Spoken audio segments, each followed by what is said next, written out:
Pozdravljeni v prvi epizodi podcasta. Z mano je danes Urška Trampuš, in sicer trenerka osebne rasti in modna oblikovalka. In danes v bistvu bova govorili o meditaciji, kako začeti meditirati, ker vedno več žensk se sooča s tem, da bi rade v bistvu meditirale, da bi se rade v bistvu prizemljile, pa nekako ne znamo. Tako da mogoče danes par trikov, da poveš, kako sploh začeti meditirati in zakaj bi mogla vsaka ženska meditirati. Prvo je po mojem najbolj, da postavimo vprašanje, kaj ti meditacija v bistvu dane. Kot prvo ti da nek trenutek zate. Se pravi, ti imaš 20 minut na razpolago samo zate. To je čas, ki si ga ti vzameš, ki si ga dovoliš vzeti, in že sam ta akt, že samo to dejanje je neka ljubezen do sebe. In potem pa odvisno zdaj, katero meditacijo zbereš in katera te pokliče. Zdaj, če greš ti na YouTube pa zbereš eno vodeno meditacijo, ki ti dejansko pokliče kakor dobra knjiga s polic, veš, da je to nekaj, kar ti v tem trenutku potrebuješ. Se pravi, imaš nekoga, ki te vodi, mogoče samo, da začutiš mir, mogoče samo zato, da se sprosti tvoje telo, da se sprosti tvoj Torej, različne meditacije imajo različne namene. In zakaj bi mogli meditirati? Zato, da pridemo nazaj k sebi in da se spet naučimo vzeti čas zase, da se spet naučimo poglobiti v svoje občutke in se povezati z njimi. Ker smo popolnoma odrezani od občutkov in od same sebe, od svojega bistva, od svojega srca. Tako da meditacija, če ima namero, da se popolnoma sprostiš in svojo namero uresničiš, je to že veliko. Če pa ima namero, da te spusti v res tvoje globine in da ti mogoče začutiš tudi nek delček tistega, kar si ne upaš priznati, je to spet super. Tako da je vse odvisno, kakšna je meditacija in kdo jo vodi. A je ta oseba srčna, a zna v bistvu, a je močen kanal za to zdravilno energijo. Se pravi, kaj ti meditacija v bistvu da? Zdaj, nekateri meditirajo na vodene meditacije, nekateri meditirajo samo na glasbo, ampak dejansko na začetku, če ti poslušaš samo eno glasbo na neki določeni frekvenci, si toliko v glavi, da stalno premlevaš in tvoje misli so v bistvu tako močne, da dejansko ne moreš začutiti nič drugega, pa samo to, kar razmišljaš, in je totalno brez veze. Tako da na začetku zelo potrebuješ nekoga, ki te vodi prvo v sproščeno stanje, da ti pove, da tudi če tvoja misel pride, da jo sprejmeš, objamaš pa spustiš, da v tistem trenutku veš, da je vse tako, kot mora biti, tudi če imaš polno glavo nesnage, tudi če imaš občutek, da pa ni prav, da jaz 20 minut ležim in nič ne delam, je ta oseba, ki vodi to meditacijo, dovolj sposobna, da ti te občutke nekako zabriše in pozdravi. Tako da začeti z neko vodeno meditacijo na YouTubu, če te res pokliče, je super. Začeti samo z glasbo, to redkim uspe, da se spustijo iz glave v srce, to je skoraj nemogoče. Začeti pa recimo z meditacijo, ki je osebno narejena zate, glede na tvoje trenutno stanje, glede na tvojo, bom rekla, energijsko sliko in emocije, ki jih zadržuješ v sebi, je pa čist nekaj drugega, ker začneš imeti rad meditacijo. Dokler pa si ti v glavi in se ne upaš spustiti občutke, pa ti meditacijo na nek način zavračaš in sovražiš, ker pač te še bolj porine v tisto, kar si v tem trenutku, še bolj v misli, še bolj v razmišljanje, še bolj v nek kaos. Tako da meditacija, recimo jaz meditiram že 9 let, vsak dan. In jaz se moje meditacije ne odrečem, pa če mi gori hiša. Pač to je nekaj, kar jaz potrebujem, tistih 20 minut. Tudi jaz imam vodene meditacije določenih ljudi iz YouTuba, recimo iz tega kanala, ki je ena platforma res najboljša, ki sem jih totalno začutila, ki imajo isto frekvenco kot jaz, ki imajo isto energijo, ki kanalizirajo določene energije glede na astrološko postavitev, glede na luno, glede na to, kar se dogaja zdaj na Zemlji. Mislim, tukaj imamo toliko enih vidikov vsega. In ta oseba zna vse to dati v eno skupno meditacijo. Recimo ta meditacija meni da ogromno, to je zame terapija. Isto jaz, ko se povežem s človekom in mu predam iz mojega kanala ljubezni to, kar potrebuje, je to za njega nek velik doprinos. Tako da začeti meditirati, kako začeti meditirati, enostavno se vprašaš, kaj želiš od tega dobiti. Vsaka stvar ti nekaj da, te nečesa nauči in pa seveda najdeš pravi kanal. In to je to. Ampak je pa vseeno mogoče fino, ker si tudi rekla, da potrebuješ nekoga, ki te dejansko vodi skozi to. In zdaj, glede na to, da je na YouTubu en kup posnetkov in ko ti začneš, ne veš, katerega izbrati, ti dejansko delaš personalizirano meditacijo, ki pa je dejansko prav na posameznega človeka orientirana. To, kar rabi, to, kar potrebuje v tistem trenutku. Se mi zdi mogoče to boljši način, kot da kar nekaj iz YouTubea vsekakor je. najdeš. Zdaj, če si res prepričana, da ne zmoreš sama dobiti ene dobre meditacije, da si res v tem občutku nekako izgubljena in da ne najdeš izhoda, potem je vsekakor najboljša izbira, da te pač nekdo vodi. Ne. Tako, recimo, jaz sem včasih imela telovadbe z vodenimi meditacijami na koncu in punce so rekle, a veš, po tvojih vodenih skupinskih meditacijah zdaj vsak dan meditiram doma. Ker v skupini je lažje začeti meditirati, ker te tukaj podpira prostor, podpirate tiska vodi in podpirate v bistvu še kup drugih žensk, ker pač ta energija, ta ljubezen zaokroži. In to je idealen način, da začneš, da greš nekam na skupinsko meditacijo. Ampak drugi dan te meditacije nimaš. Ne? V mojem primeru imaš pa to bom rekla, SOS meditacijo na nek način, ki jo lahko poslušaš zjutraj, zvečer, lahko poslušaš v avtu, če ti je treba, ker ti enostavno preda tisto, kar ti potrebuješ. Ne? In si potem tem občutku ljubezni, ne? Ker klej gre prav v bistvu dejansko za največji pač prenos te energije brezpogojne ljubezni. To, kar nimamo danes, to pa je taka super čustvena podpora. Ne? Ampak zakaj si ti začela meditirati? Kaj je tebe v bistvu privedlo do tega? Jaz sem začela, ker mi je en rekel, da bi bilo fajn, če bi začela meditirati. Aha, okay. To je rekel en šaman, je rekel, veš, Urška, ti si čist preveč v glavo. Ne? Jaz se vem, ne? Ja, rekel, dej začni meditacijo. Pa sem bila po 5 letih še vedno preveč. Ampak kako je izgledalo to na začetku pri tebi? Ti si najdla pač kaj nekoga iz YouTubea in si začela ležati in meditirati? Ja, jaz sem recimo šla na YouTube, pa sem prvo pogledala za pač slovenske, kaj so bile takrat, kakšna Kristi Šmahar je bila, pa kakšne so bile, pa recimo mi ni potegnil glas, pa mi ni potegnil energija, pa sem rekla, nič se lahko v angleščini poslušam.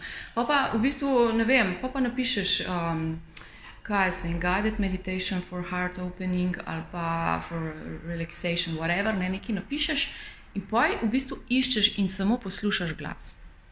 In začutiš, če to osebo začutiš, če ta oseba nekako resonira s tem, kar ti si v tistem trenutku in res ti je prijeten glas, že to. Če ti je glas prijeten, je tako lepo poslušati to meditacijo in to je to. Potem si najdel svoj kanal in si najdel enega ustvarjalca teh meditacij, ki ponovadi redno dajo ven te meditacije. In teh reiki mojstrov, teh terapevtov je ogromno na YouTubu. Mislim, to je zdaj najlepša stvar tega modernega sveta, če mene vprašaš. So prav te platforme, ti socialni mediji, ki nam v bistvu ogromno ponujajo. In to zastonj, če pomisliš. Sej potem, če ti je nekdo res fajn, se pač vpišeš v njegov kanal, ta ti začne kaj zraven ponuditi, ampak je vse, kar ponudi, v bistvu to, kar ti potrebuješ. Ker je nekako, si ga začutil. In to je to. Ampak ni zanimivo v bistvu ena taka simpel stvar, kot je ležanje na tleh in poslušanje nečesa, da to prinese človeku. Mislim, kaj je to tako posebenega, veš? Se je to že, da si dovoliš ležati 20 minut. Kaj pa ženske delamo cele dneve? Boh ne daj, da so še usedla na kavč, ne? Kaj bojo pa rekli? Že to, da si dovoliš. In ležanje in odprti energetski kanali. Nekaj je ful pomembno, da imaš pač raven hrbet, da ležiš na eni fajn preprogi magari in da si pač ravna, da so odprti tvoji energetski kanali. Zdaj, če ti padeš noč v en super meha kavč in si tam čist nekako, bom rekla, zvita, tudi ne pride do določene. Tudi recimo, to je pomembno vedeti. Recimo v določenih meditacijah kot prvo sploh ne dajo ta napotek, da se moraš udobno namestiti, da moraš poskrbeti za raven hrbet. Recimo, in zelo pomembno je, da sprostiš mišice okrog oči. Ker te mišice so ful povezane z našim mentalnim telesom in ko enkrat ti uspe to res sprostiti, se ful lažje sprosti tudi tvoj um. Recimo, to so take stvari in taki napotki, ki ti jih ne da vsak in ki jih v bistvu opažaš skozi leta. In so zelo simpel, ampak naredijo res veliko razliko. Okay, če bi mogla izpostaviti 3 pozitivne lastnosti meditacije, zaradi katere bi vsi mogli meditirati, katere 3 lastnosti bi bile? Ja, kot prvo to, kar sem že 3krat po moje povedala, da se pač vzameš čas zase, torej da si posvetiš to ljubezen. Kot drugo to, da v bistvu se povežeš nazaj sam sabo. Da v bistvu si svoj en in edini kanal. Ker danes smo tako, bom rekla, oblegani z vsemi informacijami iz vseh krajev. Dovolj, da se zapeleš na cesto in tam vidiš en velik plakat, dovolj, da prišleš radio, pa slišiš novice, ki jih nočeš slišati, pa so en sam strah. Torej, da greš nazaj k sebi. Torej, da daš na nek način, tudi če samo 20 minut, ta fokus na se, na svoje telo in na svoje občutke.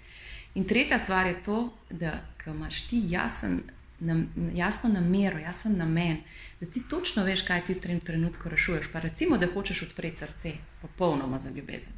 In najdeš tako meditacijo, ki ti to omogoča. Mislim, To je terapevtsko, to je taka močna zadeva. Ti ne rabiš v tem trenutku nobenega terapeuta, ki ti bo to omogočil in ti bo pri tem pomagal, ker ti ta meditacija dejansko tako močno vodi v to. In to je to. In ko jo nekaj dni poslušaš, res občutiš spremembe. Tako da, ja, prosti, zdaj sem se prav v tvojem glasu zgubila. In zdaj razumem ljudi, ki jim posnamaš meditacijo in dejansko padejo noter. Ja. Ker sem jaz zdaj tako prav, samo gledala sem te v oči in sploh več nisem vedela, kaj govoriš. Ja. A veš, ti kar padeš v nek svet, tako da lahko te dobijo ljudje, ne? Ja, seveda.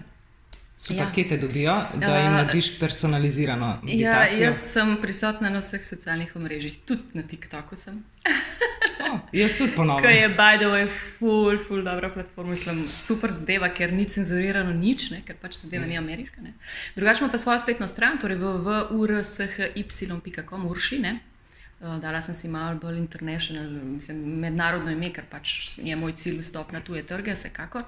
Drugače pa Urška Trampuš, Facebook, mislim, večina ljudi mi piše kar na Facebook ali pa preko Instagrama, kar v pač DM in tam se potem vse zmenimo.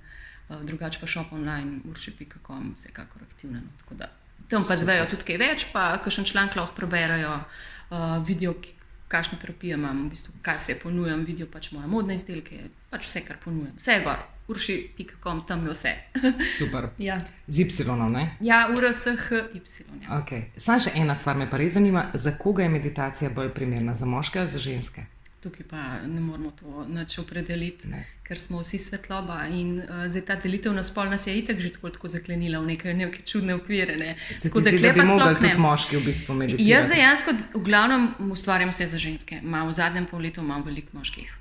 Zdaj eni pridejo, zato me osvajajo, take skenslam kar na brzinčko, ko rečem, ok, ti tukaj si s napačnimi nameni, ajde Miškova, gremo.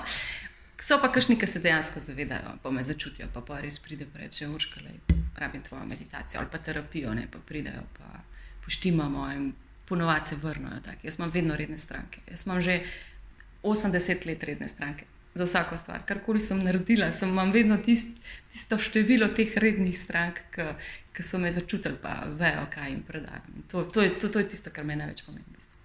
Se ti zdi v bistvu, da bi mogli moški več v bistvu tudi posvetiti sebi, da bi mogoče potem tukaj tudi žensko lažje najdel nek kompas skupino? Ja, definitivno. Se ti zdi, da premalo moški še dajo na te prizemljenost, meditacijo? Moški si ne dovolijo biti ranljivi, še vedno ne. Moški mora biti dec. Bog nadej, da kaj pojokca, Bog nadej, da pokaže svojo ranljivost in moški so še bolj skregani s svojimi občutki kot ženske. In prav ta njihova ženska energija v njih je lahko tudi močna, pa je lahko odnos z mamo tudi v redu, ampak dokler si on ne dovoli, da se spusti v neke globine, tudi v partnerskem odnosu potem ni nekega napredka, pač ne pride do čustvene in duhovne povezave, ker pač dva, ki sta toliko let morata rasti skupaj. Jaz vsem mojim ženskam rečem, če boste delali na sebi, morate se zavedati, da morate tukaj zraven potegniti svojega moškega. Ker je on vaš varen prostor, on je vaša prizemljitev, on je vaša boljša polovica, on je eno tako sidro in če bo on ostal na enem in istem mestu in tukaj ne bo rasel skupaj s tabo, bo med vama rato tak prepad, da ga ne bosta mogla več zgraditi mostu, enostavno ne, in to je ful škoda, ker tudi če ljubezen teče vse, če ne pride do nekega napredka z obeh strani, pač tukaj enostavno ne moreš zgraditi normalen partnerski odnos. Tako da moški bi mogli, sem pa opazila, da moški sledijo ženskam. Vedno več in se zavedajo, kaj vse dobijo v bistvu s tem, ki začnejo delati na sebi. Vedno več je tega, vedno več je moških, ki delajo z moškimi. Se pravi, več prebojenih žensk, več prebojenih moških. Tako da smo me tiste, ki začnemo, zavrtimo ta krog, in potem tisti, ki je pravi, ki bo ostal v tvojem življenju, ti bo sledil, ostali pa pač odpadejo, ker niso več na isti frekvenciji, rečem jaz, čeprav se to sliši tako malo sfantazirano, ampak dejansko niso več, bom rekla, če ostanejo v strahu, pa si ti v ljubezni, to sta dva človeka, ki govorita drugačen jezik in vidita svet na čisto drugačen način. In enostavno nimata več skupnega jezika, nimata več skupnih ciljev, nimata več tiste komunikacije zdrave. In potem, ko tega ni, pa je tako vsega konec. Tako da moški sploh bi mogli. Se pravi, bi bilo fino, če ženska začne doma meditirati, da se ji partner pridruži. Ne ima ona tistih 20 minut zase, ne? In ne on otroke čuva, ne rečem jaz. Pa se pa zamenjata, ne? In pa je lahko tudi kakšen seks spustita zvečer, pa naj meditirata. Zmenjeno. Ker gre otroci spat, ne? Ja, tako, ja. Ker pa iz tega lahko tudi kaj lepega zrase, ne? Iz tega miru, ne? Iz tega, ja. Potem še kakšen otrok, pa je še malo manj miru, ne? Ja, evo, ja. Hvala ti, Urška, za tale pogovor. Hvala. Super sva se imele. Urško najdete, tako kot je povedala, na urši.com. Pa vam bo vse napotke v bistvu dala za začetek meditacije. Seveda. Imam tudi, imam tudi eno, v bistvu, če lahko rečem terapijo. V bistvu, prvi koraki osebne rasti. Ja, zdaj sem se že skoraj zmedla. Prvi koraki osebne rasti. V bistvu, kako začeti? Ker to je res ono tisto. To je to, o čemer sva danes govorila. Ja, in tu v bistvu tudi dobiš meditacijo, ki te v bistvu pa sam spusti v neko razumevanje in hvaležnost. Prvo, hvaležnost za vse, kar imaš, in razumevanje, da se ti vse dogaja z razlogom in da vse izhaja iz tebe. To je pa tisti prvi korak, ko se začnejo prave pozitivne spremembe. Dokler pa kriviš druge in kažeš prstom, pa pri sebi sprememb pač ne bo. Ne. Tako da, ja, vse dobijo pri meni. Super, evo. Najlepša hvala, da ste bili z nama in se slišimo spet. Čau!